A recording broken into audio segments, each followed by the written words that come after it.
for many of us as an owner, we are trying to build something around us that is built for us. And one of the things that I've learned over and over is that I, as the owner, am often the biggest problem. And it's not just me. It's typically, and I don't know about for you, but typically for me, it's my ego that's in the way. And so one of the things that I had to learn years ago and have to practice and be disciplined about is setting my ego aside in order to let others shine.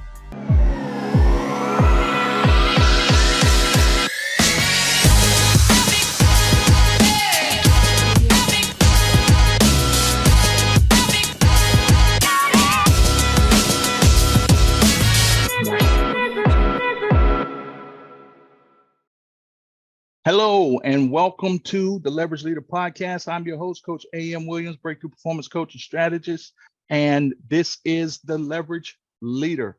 And we're so excited today to have you here with us.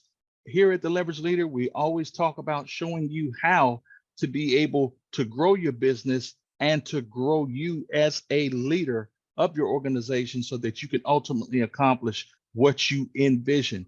Today, I am super excited be able to have with you a very special guest of mine, because he's more than just a guest. He's a strategic partner. He's a mentor. He's a coach. He's a kick you in the rear when you need it type of guy. And I'm so glad to be able to call him a friend. Ken Cook. Ken Cook is the CEO and co-founder of the Prepared Group marketing agency that not only services clients, but also teaches and trains marketers on how to help organizations, helping their clients to be able to increase their profitability and growth as a business. There's something very powerful about what I would say most times when people read a bio on a particular individual, but there's something extremely powerful about Ken's bio that really is going to speak to what we're going to talk about today in business, which ironically, I will tell you, is going to be about the struggles that business owners achieve from the ground up with growth, growing their business from the ground up.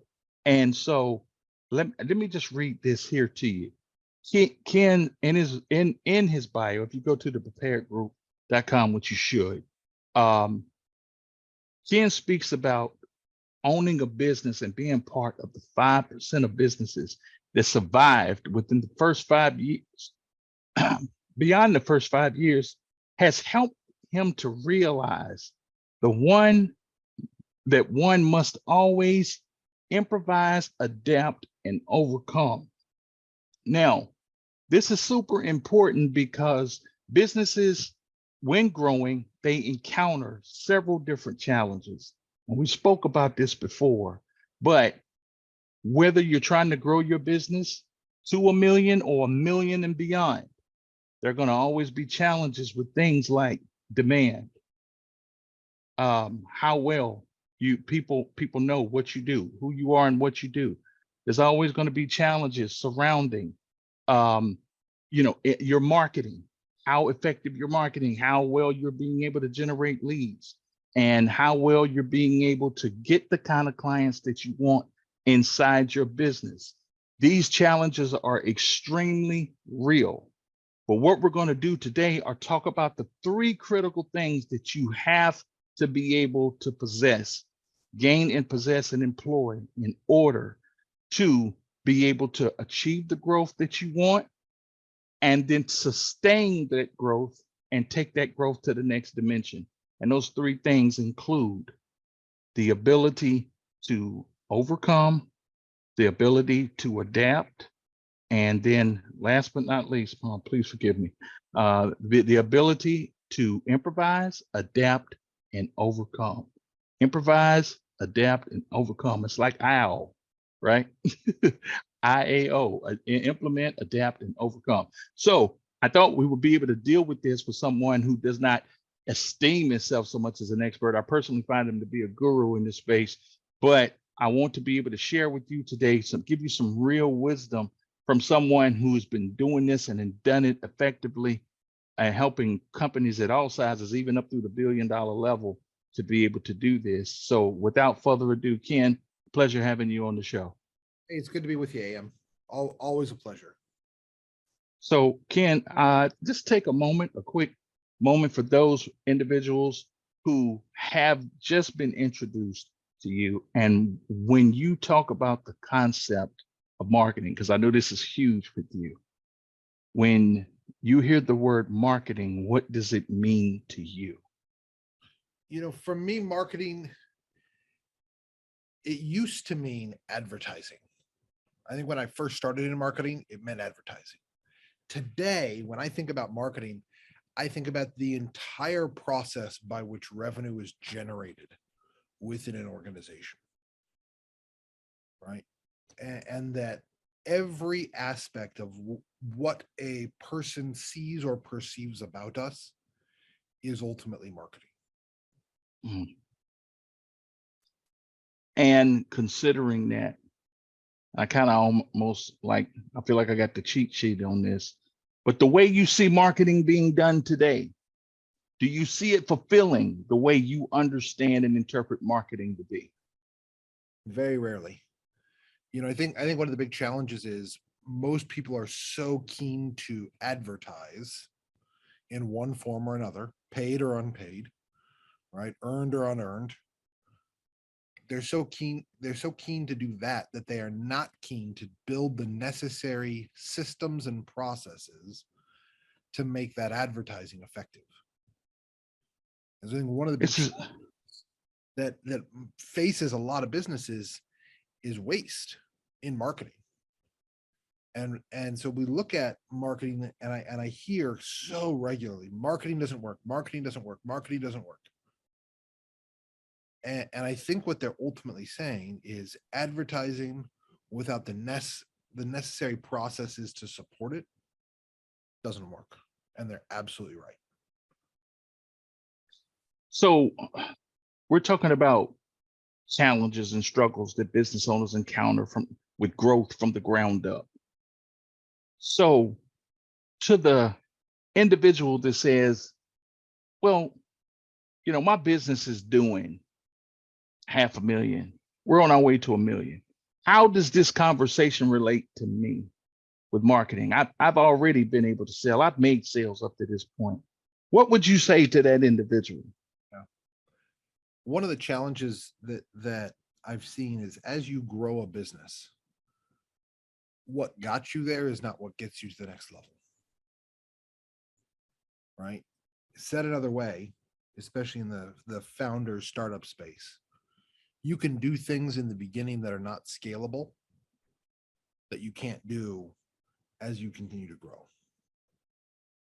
And so there's a lot of things that a lot of businesses do, especially in that 0 to 500,000, 0 to 1 million mark, that realistically won't scale them from that 1 million to 2 million or that 1 million to $5 million mark. And I think one of the big challenges there is a lot of people don't know what they've done. They don't have a clear roadmap. It just kind of happened, not by accident. It happened on purpose, but you couldn't retrace your steps. There are no breadcrumbs to follow to say, well, how do I build the next thing? And so oftentimes, Ken, when you see this happen, and one of the things that we've noticed in this space is that this group, the group that's trying to get to the million and grow it beyond the million, we see a lot of challenges and struggles in the space of when they realize that what they did in the beginning to get to where they are, when they start to realize that stuff is not as working as easy and it's requiring more effort to get the same result. I mean, what they will end up doing, rather than seeking a better way to get it done, they resort to brute force and willpower to do that. Now, how does, in your eyes and seeing that in the context of marketing, the way we look at that, what do you see? How like, we know that it's hurting the business, but can't explain, like, we understand the devil we know, but let's talk about the devil they don't know in doing that, how that impedes what they're after in their business. Most of us did not get in business to work 90 hours a week. right? It's true. I'm gonna tell you a little story. We were working really hard to get over a hump, right? And we were at this point where I decided that the only way to really get forward was to force it. The only way to get to the next level was to force it, because we knew what got us to this level, and it was relatively predictable. I knew that if I went to an event and I met 40 people, half of them would become qualified leads, half are unqualified leads, half of those could become qualified leads. And if I worked it, we could get proposals out to 4 of them and we could close 2 or 3 of them. And so, in my infinite wisdom at 26, I said, all we have to do is just meet 40 people every week, or 50 people every week, or 60 people every week. And if all I can have to do is do that, well, then problem solved. The growth challenge is dealt with, because I just have to, open up the top of the pipeline a little bit more. And so that's what I did. And what I found was I was going to events probably 3 mornings a week, midday pretty regularly, almost 5 days, 4 or 5 days a week. And I was going to evening events 4 or 5 days a week. Right? Well, minor detail, I didn't spend a whole lot of time with family because I was out at events all night and all day. Leaving at 6:30 for a 7 a.m. morning thing, getting back at 11 or 12 doesn't really make for much of a balanced life. Right. And so when you force things, what ends up happening is the very balance we started this business to seek goes away. And so I think one of the challenges is, how do we continue to grow, recognizing that we can't just keep doing the same things in greater proportion? Right. So let's say that I somehow magically managed to get those 60 people a week. Right. And I was pretty good at getting 40, 50 people. But let's say I wanted to get to 100. Well, how in the world do I go to enough events? Right? Right. Can't. So the option then is, okay, well, I need to find someone who's just as charismatic and just as smart as me, but is unemployed and is ready to take on the exact role that I have, working just as many hours as I'm working, to do that. That makes total sense, right? No, doesn't make any sense. Good luck with that. Right. Good luck with that. And so here's then the challenge. How in the world do you scale when what got you here to level 1 can't get you to level 2, or what got you to level 2 can't get you to level 3? Right? When I talk about, and when I hear people talking about this idea of you have to rebuild your business every so often, right? There are different levels. And once you get to a specific level, you're rebuilding that business. One of the challenges is that $1 million mark is often a big rebuild. That $500,000 is a big rebuild, right? You're adding staff, you're adding team members, you're adding offices, you're adding. But you got to build systems to deal with all that. And so when I look at marketing, one of the things that I really look at is there are cutoff points where the activity that got us there is no longer sustainable. This is not, by the way, this is not just like outside sales or networking or anything like that. This works with ads too, right? There's a point where your customer acquisition cost in an ad campaign, because your reach and frequency gets so high that you're seeing diminished returns, right? So if you're running an ad campaign on Google, let's say, and you've got, less than 10% of the audience is seeing your ad, well, you've got a lot of room to grow. But if 60% of the audience is seeing your ad, I know from managing millions and millions of dollars in ads, one of the things that happens is the acquisition cost starts to get more expensive. Right. And 60 to 100, you're getting drastically, exponentially more expensive per conversion. And so this is not limited to a particular channel. This is across a lot of different channels where we then say, okay, well, now what do I do? How do I expand beyond where I'm sitting? And it's a big challenge because most of us don't have the systems and processes in place to just add another channel. Right. And the channel that I'm in, maybe it's tapped out. I've seen that a lot. And I'm going to keep spending more, but I'm not getting the return like I was. But I don't know what else to do. So I'm just going to keep spending here and hoping. Hope isn't a strategy. It's a recipe for fail. Exactly. You know? Exactly. You know, you say that, and I want to implement this here because I know somebody's sitting there and listening to what you're sharing with, and they're hearing you talk about it at this $1 million level. And it's like, listen, man, I'm doing everything I can to get this business to 250 plus, right? And they're saying, I hear you and I get this about marketing, but the way that it's being communicated is so above my head right now. And I've tried this and I've tried this firm. They said that they can do this for me, and this company said that.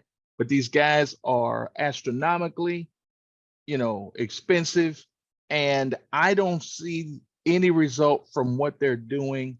And some of these guys are telling me it's going to be 90 days before I see anything or any of that case. First of all, I think the way that you define marketing really sets the framework for what we're talking about.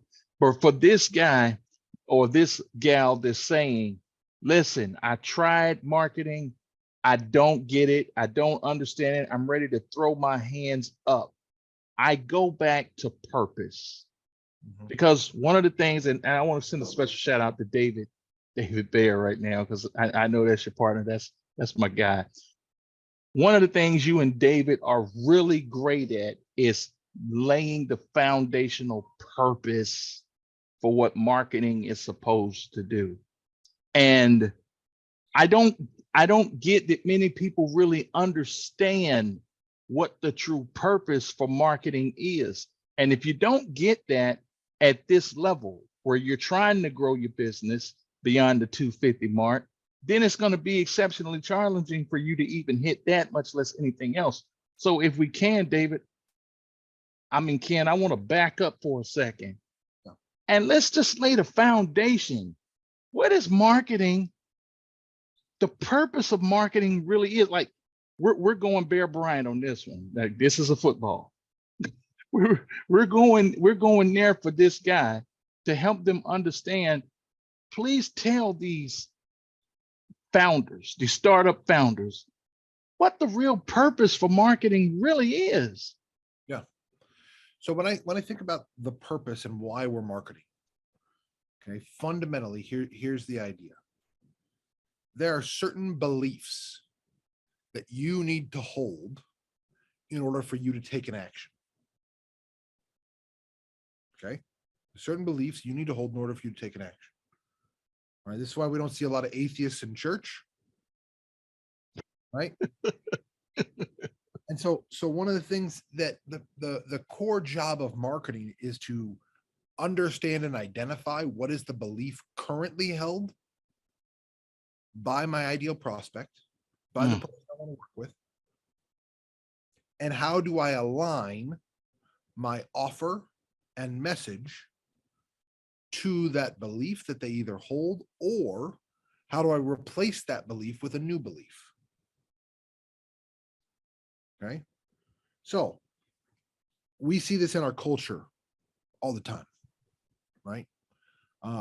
Let's just talk about solar panels, right? 10 years ago, did you hear anybody talking about solar panels? Yeah. I didn't hear anybody 10 years ago talking Not about often. Right. It was like a big rich thing, the rich. Yeah. Nowadays, there are so many people having this discussion. I remember walking into a Home Depot and they had a whole display for a company who was selling solar panels inside the Home Depot. And what they were attempting to do is they were attempting to implant the belief that if I put solar panels on my home, I can generate energy above and beyond what my home uses and sell it back and turn my home into a income generating tool rather than an expense. That was the belief they were trying to install. Mhm. Now, sales is the act of actually installing that belief, but marketing is how do I start to put the things around it necessary for you to have that belief? So they had their pamphlets, they had, their script that they were talking through, and all of these pieces. And so when you think about marketing, your job is to really go to your prospect and effectively diagnose where they're at and set them up to be ready to receive treatment. Sales does the treatment, but marketing gets you prepared to receive that treatment. So herein we see something very key, because for so long, people thought marketing was the promotion of their product, the promotion of their solution. And so I'm putting it out there because that's what they say, right? I got to put myself out there, and they think putting themselves out there is going out and saying, hey, I got this thing to sell you, and you should get it. And because that is the thinking or belief that you spoke about, there's a ton of, oh, and get your first free session here, or get this thing over here, because they're resorting to that because they're trying to get somebody to take action versus what you're talking about here, which is effectively diagnosing them and setting them up for the particular solution that that you have to offer. So let me give you a great old story. There's this I love P.T. Barnum. P.T. Barnum is one of the greatest marketers who ever lived. And P.T. There's a story in a book about him that talks about he hired this guy, and his job back when he had his museum. Okay, he hired this guy with 2 bricks. He gave him 2 bricks, and his job was to go to a crosswalk, put 1 brick on one side, walk across, put the other brick on the other side, walk back, pick up the first brick, go to the second one, and walk 1 block closer to his museum, and do this over and over and over. Now you may say to me, Ken, how in the world is this marketing? What PT knew was that what people wanted, what they craved, what he had already diagnosed was that they yearned for something interesting, something intriguing. And so he put a man on the street doing something odd, something intriguing that would then lead them to the steps of this building. He then had the man purchase a ticket, walk in the front door, and he would leave through the side door almost immediately, but people would follow him in. Right? Over and over and over and over. And marketing led them to the door. Sales took the order. Marketing led them to the door. And that's the thing, is if we don't know what our customer's problem, pain, symptom is, it's very, very difficult to see marketing success, because marketing is not you saying just how good you are. That's an offer. That's an offer. That's not that's not marketing. And marketing has offers, but that's not the whole. And so one of the things that happens is marketing often gets shrunk down to a piece of what it actually is, whether it's advertising, whether it's offer construction, etc. And we say, oh, well, if I just have this one piece, I'm doing marketing, because we don't see the full picture. And so I think the big challenge here is as you are growing your startup, as you are building your business, as you're getting to that next level, do you have a full orbed picture of how and what you're marketing? Or have you simply gotten to a level of success by throwing an offer out there? And a lot of people do that. Kickstarter is a great example of this. Right? There's lots of people who put an offer out and they don't have to market because the offer is so compelling. That's not universal, and that's part of the challenge, is when we can use each aspect of marketing for the whole. So as we look at this, I think what you just done is summarized, what many people say, I don't know how to get customers for my business. I don't know how to get the right customers. I don't know where to look for the right customers for my business. What you just talked about and describing what marketing truly does, which is really, and I've heard David mention this, it's like the heavy lifting, where when it comes to sales, it's really just about, as you said, sales is designed to just take the order. So many people put so much weight on the back end, on the sales part of it, because they don't do the first part right. But again, it speaks to a key problem that we mentioned early, which was ineffective marketing. There's another part to this, though, I would like to have a moment for you to address, and that's the dynamic of how the business owner manages themselves. How do they manage themselves? When we're talking about struggles with growth from the ground up, how they do their marketing is a challenge, but how they manage themselves.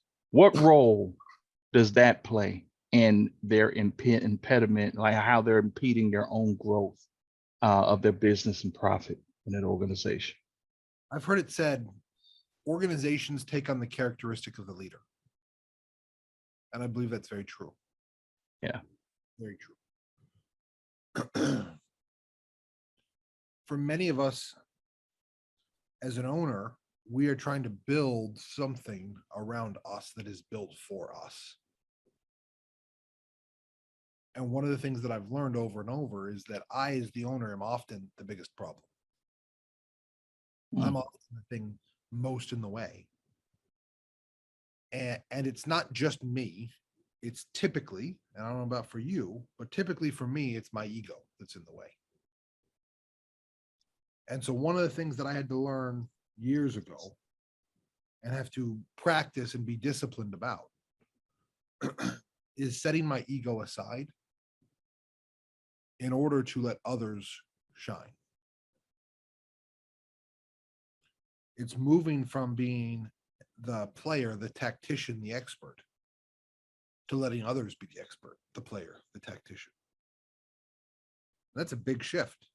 It's a huge shift. It's a hard shift. Right? It's going from I am Michael Jordan, I am LeBron James, I am Kobe Bryant, I am Shaq, to I'm on the sideline. I'm the guy telling these kids what to do. And that self-management piece is so critical, because what we have to do is we have to constantly, regularly ask ourselves, where am I the problem? Where have I fallen short? You know, Jocko Willink talks a lot about this in his book, Extreme Ownership. Big fan of that book, big fan of Jocko. And one of the things that I really, really love is that the perspective that he's offering is that you are always the problem. Here's the beauty of that. If you're always the problem, guess what the solution always is? You're always the solution. You're always the solution. Yes. Now, most of the time, that solution involves you getting out of the way. Yeah. I'm going to give you an example of this in our business. A few years ago, we really stopped doing all web design. Quite some time ago, pre-pandemic, and it was probably 2018 when we really stopped doing it. Got rid of that team. And every so often, someone would come in and say, "Hey, I need a little small web design project." And I was like, "Yeah, I could do that." And one day, David came to me and he said, "You know what, Ken? I'm firing you from doing web design. You can still sell web design, and the rest of the team will do it, but you're not allowed to do it any longer." And I said, "What do you mean?" And he said, "Well, to put it bluntly, you're the worst one here at it." Now, I could have had two reactions, maybe more, but at least two. I could have said, "Yeah, but it's my business and I'll do it the way that I want to do it." Or I could say, "You know what? Let me step back and examine things from a more objective perspective. Can I do this? Yes. Can everyone here do this? Yes. Who's going to be the best, the fastest, the cleanest, etc. at this? Actually, it's not me at all. You're right. I am in the way. And for us to go forward most effectively and do this, small little project every so often, it makes the most sense for me to stay out of the way."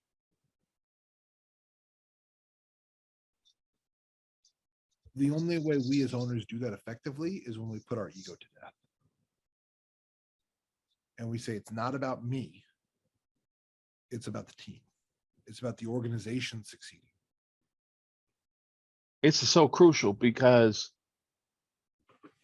when an entrepreneur, I hear that and say, well, what about all of the work I put in? So you telling me now all of a sudden, out of everything that I've done to build it up to here, now it's got to be about somebody else? You mean to tell me that I don't get my moment of validation?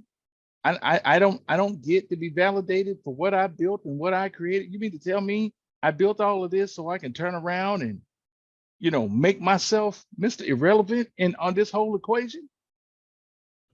The best part about that is yes, that's exactly what I'm telling you. And you want to know where you get your relevance now? When you walk into the bank. Yes. When you walk into the Yes. bank, I don't remember when I had this realization. At some point, I was looking in our office, and at one point we had this tiny little office, like 400 square feet, and there were 10 of us in it. Wow. It was a proper sweatshop, okay? And I remember thinking to myself, wow, every hour that these guys work, I make money. Mm. And that was the whole point. That was the whole point of this. The whole point of getting here wasn't so that I can go trade time for dollars. It's so that I could, at a massive curve, trade their time for dollars.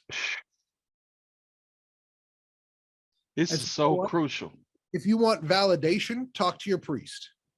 If you want income, no, I'm serious. If you want validation, if you need that, go talk to your priest, go talk to your pastor, whatever that looks like. If what you want is income, get out of the way. It's so huge because there are so many people say, I started my business so I could be the boss, but then they spend all their time in their business being an employee. Yep. Like, you say you want to be the boss, but you're acting like an employee the whole time, all for the sake of validation. This is key. And in so many ways, Ken, we've already discussed this, but for the purposes of putting it to direct application, we talked about the dynamic of implement, adapt, and overcome. How do we relate that to these three things to help business overcome these challenges of knowledge gaps, their beliefs about marketing, the challenge that they face in not being able to get the right customers and clients? It all boils down to ineffective marketing and the management of self. Well, we talk about implement, adapt, overcome. How do we utilize that to become better business owners who grow their businesses from the ground up? Let me say first, the difference between most small business owners and most executives, corporate executives, is that the corporate executive is committed to learning in a way that the small business owner is not. Wow. Okay. Hashtag millionaire marketing moment right there. So here's the reality. The average corporate executive in this country reads 65 books a year. The average entry-level employee reads less than one. The average small business owner, less than 5. And so when we talk about improvise, adapt, and overcome. Improvise, yes. Here's the challenge. It's hard to improvise if you don't know how to play the instrument. Right? You ever play jazz? Well, if you don't know scales, if you don't know how to work a saxophone, it doesn't matter how much you enjoy jazz if you don't have the skill set to improvise. And so step one is you have to be pouring into your own skill set so that you can meaningfully improvise. Okay. Once you've improvised, because look, there is no roadmap here. There's no just do these 4 things, you're going to be successful. right? In fact, the businesses that tell us that franchises have a higher failure rate than non-franchises. Okay. So there is no roadmap. So you know you're freewheeling. So as you're freewheeling, you're going to improvise. You're going to figure out things. You're going to break stuff, and you're going to be okay with that. Right? For me, it was I was reading. I would read. And every book that I read, my goal was to have one idea that I could implement. Just one. What's one idea that I could implement from this book tomorrow? Okay. With that, though, I then went to the team and said, hey, guys, I have this idea. What do you think about this? How could we do that here? What could happen? And what would happen is they would take this improv of an idea to solve a real problem that we had, and it would be adapted. And it was not the original idea. Right? I don't know about y'all. I've yet to have that idea. If I just do X, Y, Z in business, it's going to be perfect. And then it actually is. It's never happened to me. Right? There always has to be improv.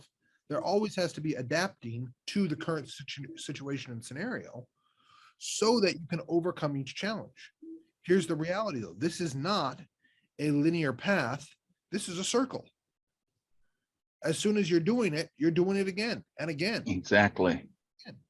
And in all reality, if you were to really think about it, you're actually doing it faster and faster and faster. Yes. And so as you grow, you're going faster through these processes rather than slower. In fact, this has a moniker, especially in Silicon Valley, of fail fast. Well, why do they want you to fail fast?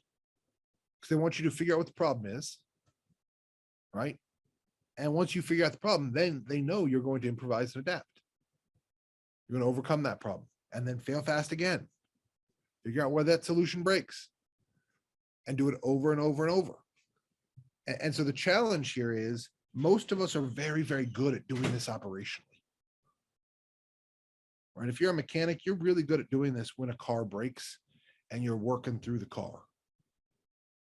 We struggle to do this in our marketing more than anywhere else